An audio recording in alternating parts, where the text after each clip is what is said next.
At the zebrafish lab at Oregon State University, scientists are studying the health effects of pesticides and other chemicals in the environment. So my name is Chapel Miller. I'm a research assistant. We are a molecular toxicology lab, and I am part of the screening group. And what we do is we test chemicals and various compounds that come into the lab to see their effects on the zebrafish embryo as it develops. So when we screen the embryos and to see what the effects of these chemicals are on them, we look for various malformations. Environmental chemicals are in the air we breathe, the water we drink, the food we eat, and the pharmaceuticals we take. Discoveries about the effects of these chemicals on zebrafish are leading to better protections for human health.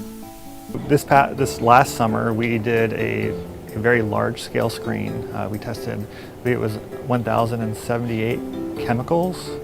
It took us about three and a half months to complete, which is very fast given the number of chemicals that we tested.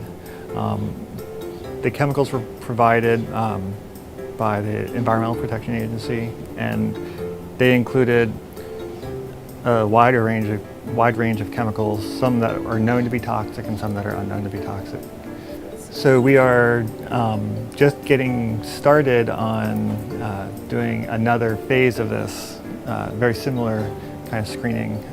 Instead of doing 1,000 plus chemicals, we're doing 10,000 chemicals.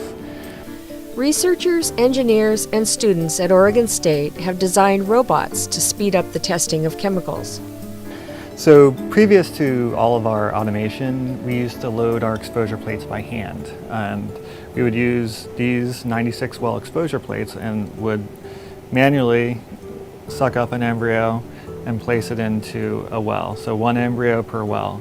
Our fastest student can do it in about 5 minutes. And then, it can take up to 15 minutes for other people. It takes a little bit of getting used to.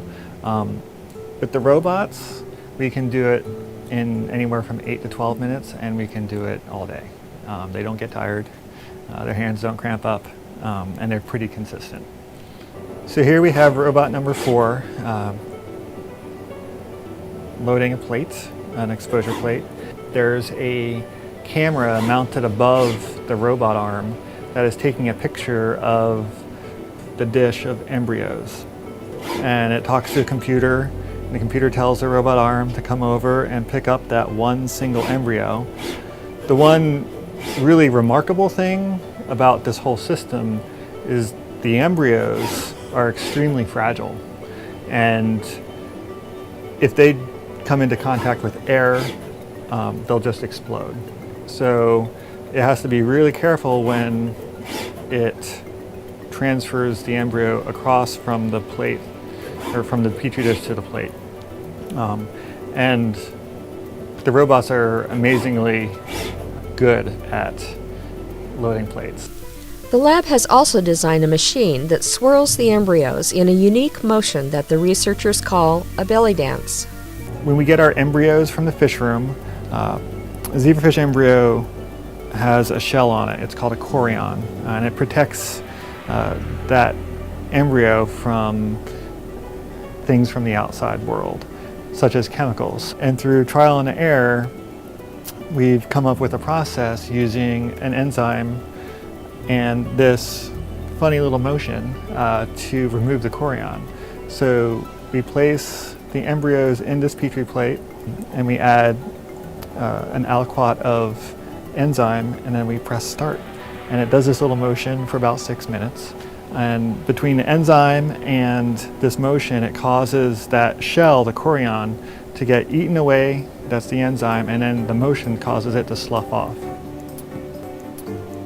We, as a lab, all helped in the development of the robots.